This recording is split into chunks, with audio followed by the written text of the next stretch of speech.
Hello and welcome to Tech Deals. AMD's RX 5700 XT, otherwise known as Navi, is here. Let's take a walk and review it, shall we? The RX 5700 XT is a $400-ish graphics card on the new 7nm process. It contains GDDR6, the new generation of RAM, not HBM2, but it makes it much less expensive than the Radeon 7 was at $400 versus $700, and it has 8 gigabytes of it. This particular card that we're reviewing today, which you can see in front of me, is the Gigabyte Gaming overclocked version. Very nice, triple fan, custom cooler, factory overclocked. It's only $20 premium over the standard reference card price. 5% more money for this cooler and a factory overclocked performance. It's worth every single penny. I really do like this card. Next to it, you can see this is the 2060 Super, which is directly beneath it. Also the Gigabyte Gaming Factory Overclock card, also $420. So identical coolers, identical price. Which one's gonna win? Well, we have 60 different individual benchmarks for you here today, spread across the 3 different resolutions, 1080p, 1440p, and 4K. I have percentage difference charts in addition to frame rate charts, dollar cost per frame per second charts dividing the cost, and as a bonus, we've got 2 extra cards over here. We've got the 2060 Non-Super, which is also a gaming overclock card from Gigabyte. And then we also, to bracket on the high end, for $100 more at $500, we have the MSI Gaming X Trio Super 2070. Although in fairness, this one's not $500, it's closer to $530 or so. But it's a very, very nice card, runs cool, runs quiet. If you're looking for a premium option, it's certainly worth considering. So we've got 3 different RTX cards here to bracket the 5700 XT and to answer the question, is this the best value for the money? Does it give the best performance? Will it play the latest and greatest AAA games at each of the 3 different resolutions? At what detail setting? And of course, will it hold 60 frames per second on a minimum, even at the higher resolutions? As I said, we're going to cover all of that in this video. One of the first questions some of you may be asking is, wait a minute, where's the non-XT card? Didn't they release 2 of these? Yes, they did. Right now, as I'm recording this, the non-XT version of this card is $50 less expensive, or $370. I will have a review of it, but it's not in this video. In my opinion, if you're spending $370, spend the $420 and get the extra boost in performance. It kicks it up a notch, gives you a little bit more future proofing, and frankly, that's a very, very nice card. Some people want to save a little bit money and go lower, but when you go down to the bottom end, you'll find that the 2060 is discounted more than the 5700 non-XT is at the moment, and that might actually be a better deal if you want to spend closer to $300 instead of $400. But again, that comparison will be for another video. Today we're looking at the $400-ish price range. 1440p is really the resolution that these cards are meant for. They will absolutely do 1080p, and there's an argument to buy these for 1080p gaming, and that's for the future. And that brings up a subject that is often a subject of debate. Post your thoughts and comments in the comment section below. I don't have a chance to reply to everybody, but I do read all of them. Should you buy a card for today's games or for today and tomorrow's games? These 2 cards will absolutely, without a doubt, play all current games on the market today in 2019 at 1440p resolution, at high to ultra detail, at 60 to 144 frames per second, depending upon the game, without any issues whatsoever. You don't have to buy anything more than these cards to play everything currently available at 1440p. However, if you then extend the statement to say, I want to do that for the next 3 years, I can assure you that neither of these cards will do that without reservation. However, they will probably do it for a lot of games over the next 3 years at 1440p at some level of detail, at some frame rate between 60 to 100 frames per second. But there will be a couple. I have no doubt that there will be a couple of games over the next 3 years that they won't. But those will be the exception to the rule. And then it will just fade off over time and more games will become an issue. And at what point you should upgrade is a very personal decision. If you play Overwatch and The Division, well, then you're probably fine. If you play the latest Assassin's Creed Odyssey game that comes out every year, which frankly is not very well optimized, then you'll be upgrading a lot. So it's a very, very personal decision as to how much card that you need. Do you overbuy and future-proof yourself, or do you just buy what you need today? Speaking of future-proofing yourself, if you play at 1080p resolution and you want a card that's going to last you for 3 to 5 years, these would actually be a really good choice for that. You can always buy more. You can go up to a 2080 Super or a 2080 Ti, but those are really expensive. For $400 at 1080p, these will buy you a lot of years of gaming without any issues or fuss whatsoever. So that's another thought to consider, is if you're a 1080p gamer, especially a 1080p high refresh rate gamer. If you want to play at 100 to 144 frames per second, then you're going to need more than a $100 or $200 graphics card to do that if you want it to last you for a couple of years. Putting aside 1080p and 1440p, what about 4K? Can you use these cards to play games at 4K? Yes, you can, conditioned on what you want to play and what you will accept in terms of detail. If you play Overwatch, Rainbow Six Siege, League of Legends, Dota 2, Counter-Strike Global Offensive, if you play World of Tanks, World of Warships, War Thunder, if you play those sorts of games, these will absolutely play all of those at 4K, probably at 60 to 100 frames per second at high to ultra detail without any issues whatsoever. You don't need an RTX 2080 Ti to play those games at 4K. Shadow of the Tomb Raider? No. I mean, no. No. These are the wrong cards for that. If you want to play AAA games, if you want to play Gears 5, if you want to play all the new stuff that comes out, you need to spend all the money to play. 4K is very, very difficult to do in the latest and greatest games. But if your expectations are modest, these are not a bad choice for that. I have 2 more thoughts for you before we get to the benchmarks themselves. Number 1, links to all of these cards to Amazon and Newegg will be down in the video description below. As always, those are affiliate links. Those support the channel. If you're able to use them when shopping, it is greatly appreciated. You will also find a link to Patreon down there. $2 a month supports the channel. It is greatly appreciated. Some of the benchmark charts from this video were posted early for our patrons down there. And if you'd like early access to benchmark results, if you'd like a place to ask me questions where I am more likely to answer you than if you just tweet them at me, then that's definitely appreciated if you're able to support us over there. The other thing is card selection. Now, these are both very good cards, and I absolutely recommend both of these without reservation. I will be using these on an ongoing basis. Gigabyte's latest generation of their gaming cooler with the triple fan, these run cool and quiet. The noise profile of these fans is really nice. There's no whine, there's no harsh pitch to these. I like both of these very, very much. I will say they're cheaper cards that are $20 less. Gigabyte makes a dual fan version of these. Yeah, skip that one. No. In fact, if you can get the triple fan mid-range version from any company, and I like Gigabyte, but there's other companies as well. Zotac makes nice cards. MSI makes good cards. EVGA makes great cards. Get the mid-range card if at all possible. Skip whatever the entry-level card is from each company if at all possible. The extra $20 to $30 that you will spend over the entry-level card gets you better fans. It gets you a better cooler with more fins and a better heat sink and more heat pipes, better power delivery, and factory overclocking. Both of these cards are factory overclocked. They are 5% more than the stock reference version, but they're also faster out of the box.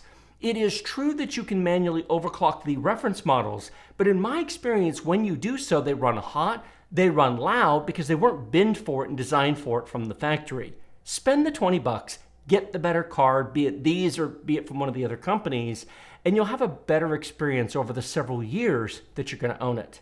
And with that being said, let's get on with some benchmarks. Our first benchmark today is Assassin's Creed Odyssey. Very high detail, 1080p. Now, we're not running Ultra because this game completely falls apart at Ultra. I've done a video on that in the past, and we're not running it high because, frankly, these cards are a little overpowered for high, so I picked a spot in the middle and did very high. You can see the real-time performance numbers in the upper left-hand corner of each screen. Those are provided by MSI Afterburner, and you can see the identity of each card there, the VRAM, the clock speed, the temperatures, the fan speed, and more. You can see the rest of the computers, of course, the same. And the frame rates aren't terribly far off from each other either. The RX 5700 XT is currently doing about 88 to 92 frames per second. The 2060 non-super is less. The 2060 Super is close behind. And then I do believe that we have a winner in the RTX 2070 Super, which should surprise absolutely no one since it's the most expensive card here. Now I'm showing you the 1080p results, but the chart will have the 1080p, 1440p, and 4K results. Here you can see the average frame rate through the benchmark for all four cards across all three resolutions.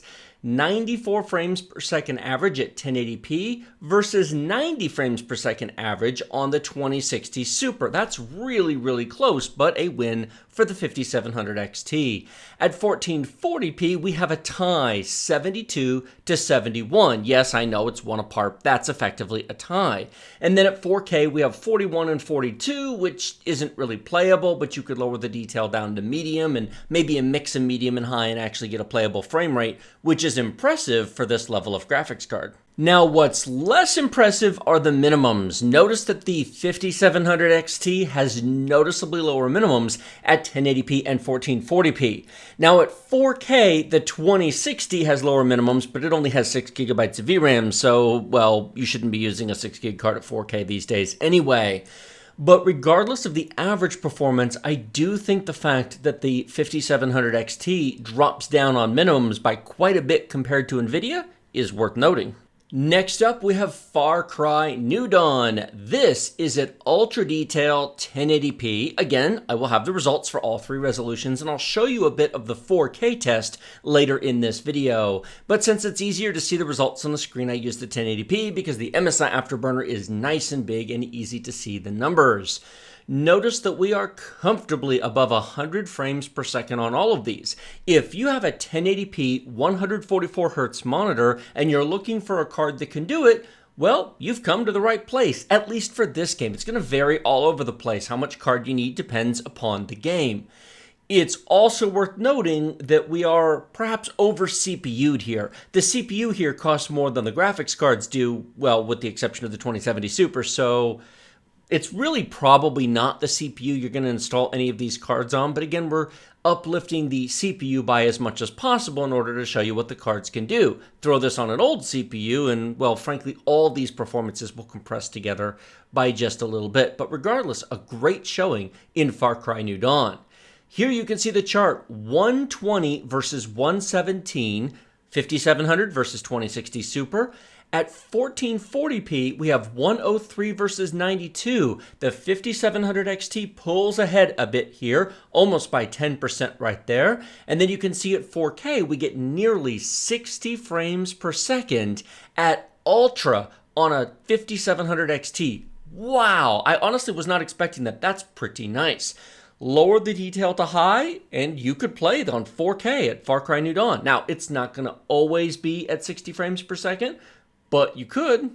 Here we have some very solid results. At 1440p, the minimums are all comfortably above 60 frames per second. Even the non-Super 2060 is just above 60. And then at 4K, we have 46 to 42 as minimums. Again, this is Ultra. Lower to high, and they will improve, but again, it's worth remembering that in-game, it's going to vary by more than it does in these benchmarks, so maybe high/medium if you want to play at 4K. Next up, we have Gears 5, a brand new game and quite demanding, especially at Ultra Detail. Again, here's the 1080p results. You'll see the rest in the chart in a second, and you'll notice that all of these cards do not run at 100 plus frames per second, although the 5700 XT sure gives it the good old college try, but you can see here it's falling a little bit behind. Notice the non-Super 2060 is really struggling here, and you'll see that here in the chart in just a second. It's quite a bit further behind than the 5700 XT. The Super is trying, and of course the 2070 Super is, once again, the fastest card here, but not by much. You'll see in a second that the margin of victory for that 27 Super is not that high. The VRAM usage on the AMD card is higher than the NVIDIA cards. I'm going to go ahead and include, I don't normally do it, the end screen here so you can see that the settings were identical between all the cards. AMD simply tends to use more VRAM due to a lack of RAM compression and texture compression and a few other things.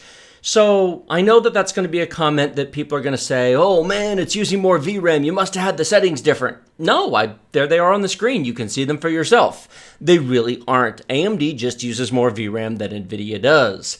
113 frames per second versus 96 frames per second, however, is a solid win for the 5700 XT. It's comparable to the 2070 Super, which is 20% or $100 more expensive.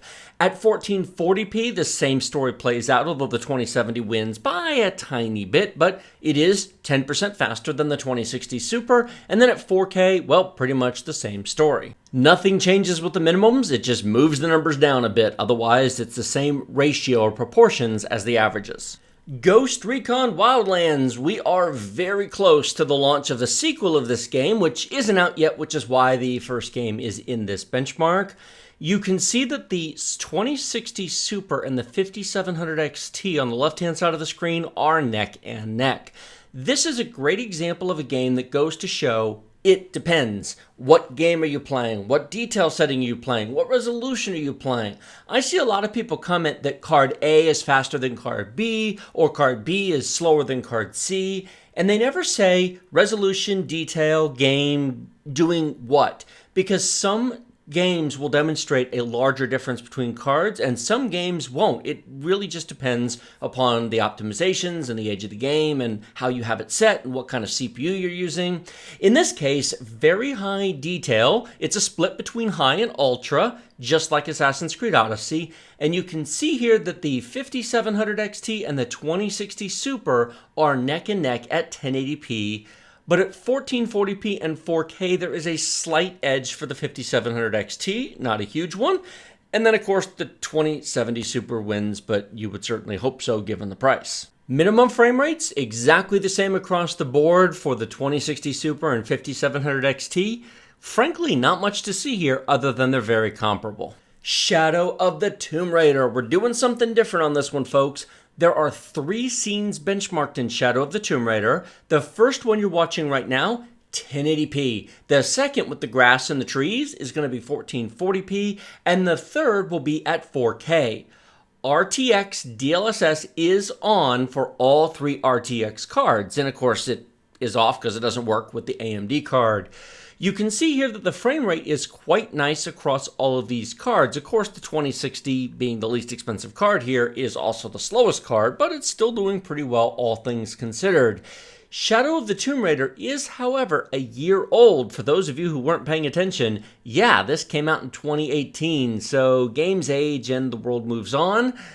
Who knows what's going to be coming out a year or two from now. This is why I always say overbuy your card. If you just buy a card that is, quote, only just capable of playing today's games, what future does it have? How long is it going to keep doing what you bought it for before you have to replace it? Now, if you're the kind of person who buys a new graphics card every year or every other year, you're just constantly upgrading your machine and upgrading is a hobby, and you have friends or family or secondary computers to put last year's card into, rock on, have fun, enjoy it. It's supposed to be fun if it's a hobby for you. But there are also plenty of people, this is 4K right here, you saw the MSI Afterburner numbers shrink tremendously. There are also people who go, look, man, I just want to buy a card and I want it to last 3 to 5 years. I don't want to mess around with it. I don't want to have to upgrade every year. I want to buy it. I want to enjoy it. I don't want to mess with my computer when it's working. Great. Wonderful. Awesome. Well, then 1080p highest detail, you need to buy a lot more card if you want to play the latest and greatest games for the next 3 years. And I realize that that's an opinion to some extent because people will say, well, it depends upon what I want to play. Maybe I'm okay with medium detail. Maybe I'm okay with only an average of 60 frames per second. All fair points. Nothing wrong with any of those points whatsoever. It simply comes down to what do you want to do with your computer? How long do you want it to last? Interestingly enough, graphics cards are one of the few things that you can simply buy more of and it just lasts longer at whatever you're doing with it. Spend more, get more, last longer, postpone future upgrades. Whether or not it's the value of the deal, there's a sweet spot, and these cards here pretty much are the sweet spot. If you overbuy from here, if you get a 2080 Ti, they'll last longer, but it's so expensive that frankly buying more often is a better deal, but not everybody wants to do that, or some people want 4K gaming. Here are the average frame rates. 119 frames per second on the 5700 XT versus 111 on the 2060 Super. At 1440p, 79 to 83. Notice that at 1440p, DLSS and RTX made a difference, and the 2060 Super is now faster. Look at the 2070 boost. Holy smokes, does that give it a nice kick in the pants. Take a look at 4K, and this is where those tensor cores and the artificial intelligence comes into play. A $500 graphics card, the 2070 Super, is 61 frames per second average with DLSS turned on, compared to 40 frames per second on the 5700 XT. This is one of those cases where you have to ask yourself, how much faith do you have that future games are going to support DLSS? How much support is the AI and the tensor cores going to make in future games, which the AMD card lacks? Maybe this matters to you, maybe it doesn't, but this is sort of a peek into a possible future. It might matter, it might not. Ask me in 3 years, I'll tell you how it worked out. Likewise, the minimum frame rates, 53 frames per second minimum at 4K on a 2070, 45, and keep in mind, this is at highest detail. Turn it down to high detail, or maybe find a mix of medium to highest, or medium to high, and you'll absolutely get 60 frames per second at 4K out of a 2060 Super, which out of a $400 graphics card is incredible. 33 frames per second from the 5700 XT is frankly not impressive at all. 63 to 68 to 79 at 1440p.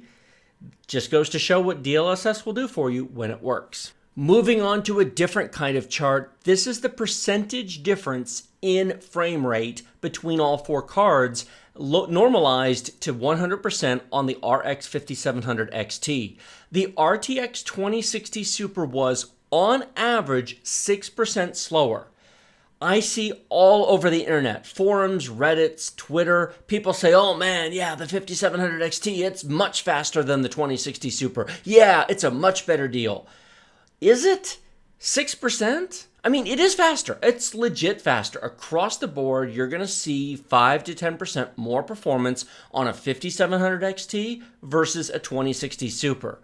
But frankly, a 6% difference to me is really close to the margin of error.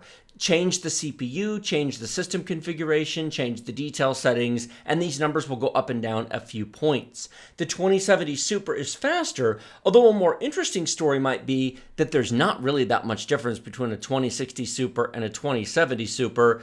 It's just $100 and a marginal difference in performance. Unless you get to 4K, then there's a 15% difference.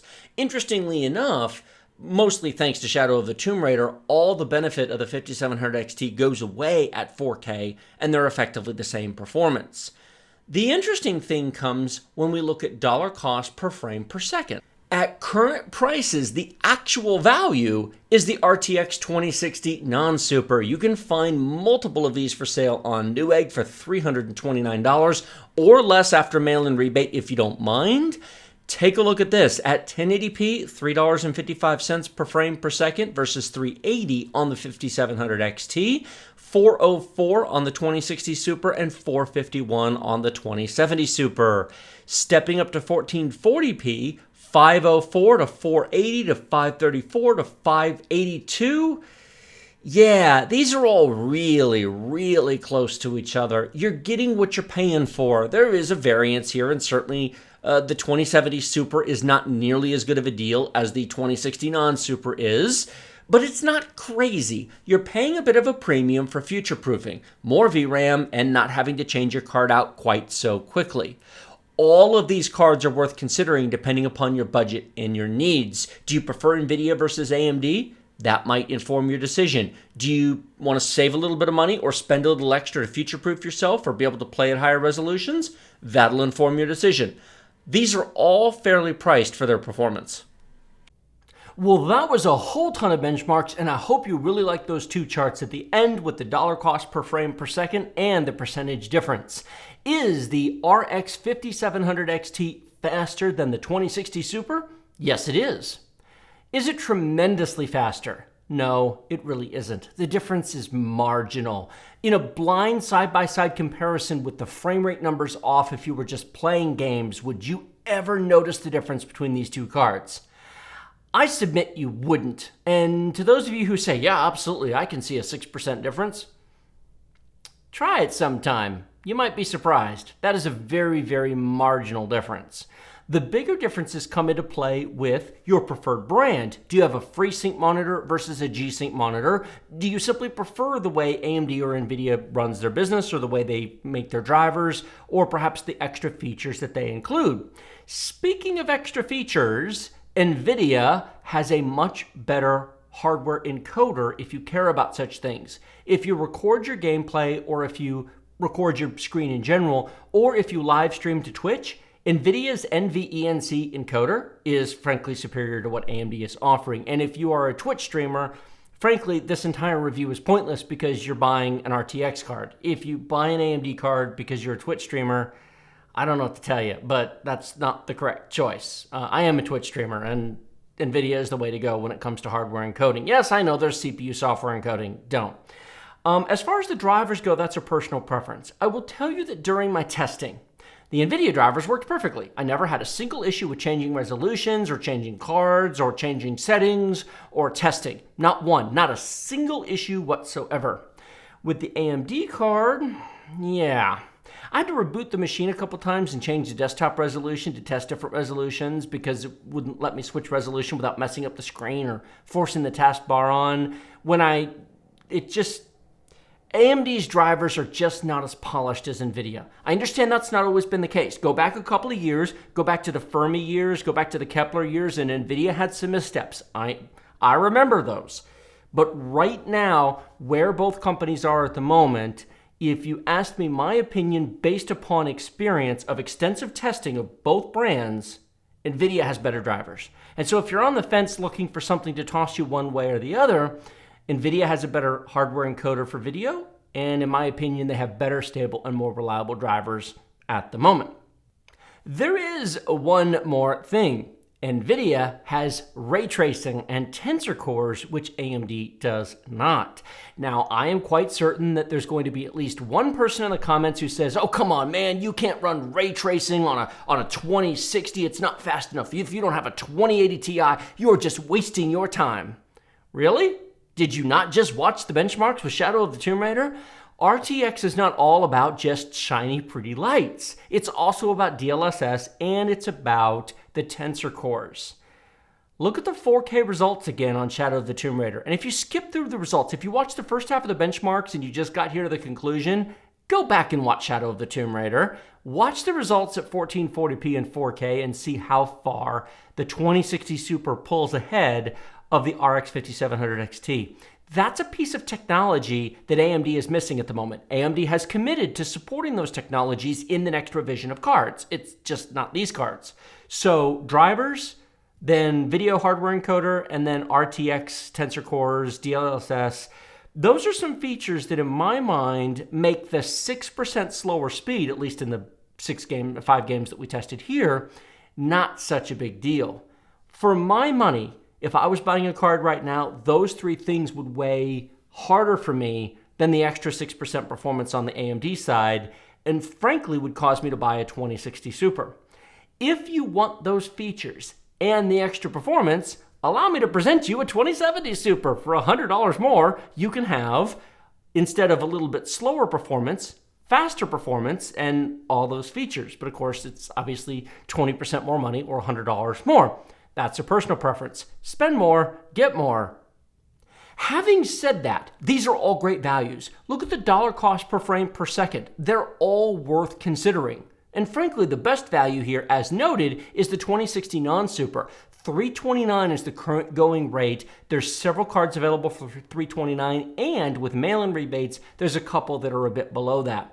And then finally, the last thing you might want to consider when picking between cards, game bundle. What games or what offer is currently coming with these cards? When I'm filming this video, this will change. AMD is providing 3 months of Game Pass Ultimate, which is nice. You get Gears 5, for example, one of the games I showed you today. But it's a 3-month Game Pass. You don't get to keep any of it. You just get to play them for 3 months. And then, of course, obviously, if you want to keep playing them, you have to keep paying money. On the NVIDIA side, it is the new Call of Duty Modern Warfare, which is just releasing, $60 value. And if that is of interest to you, then that might sway you on NVIDIA's side. If it is not of interest to you, well, then it might not mean much. Do keep in mind that in order to redeem those games, both AMD and NVIDIA now require the card be installed in order to redeem them. You don't just get a code that you can give away or sell. You actually have to have not just an NVIDIA card, but an RTX card installed in order to redeem the code that they send you. So keep that in mind when you're making your purchase. Thank you all so much for watching this. Like this video if you like it, smash that sub button, hit that like button, leave me a comment in the comment section down below. Check the links in the video description, use those when shopping to support the channel, and consider supporting the channel on Patreon or Floatplane if you want to spend a little bit more. You'll be able to watch these videos early with no ads on them, then that's certainly appreciated. That's $5 a month or $2 a month on Patreon. Both options give you access to all the private channels on the Tech Deals Discord. That's linked at the bottom of the video description. Or if you have Amazon Prime, you can sub on Twitch with Twitch Prime for free using your Amazon Prime membership, and that also gets you access to the Tech Deals Discord. You just have to manually renew it once a month over on Twitch, but our links to that is down below as well. Thank you all so much for watching. I will see all of you next time.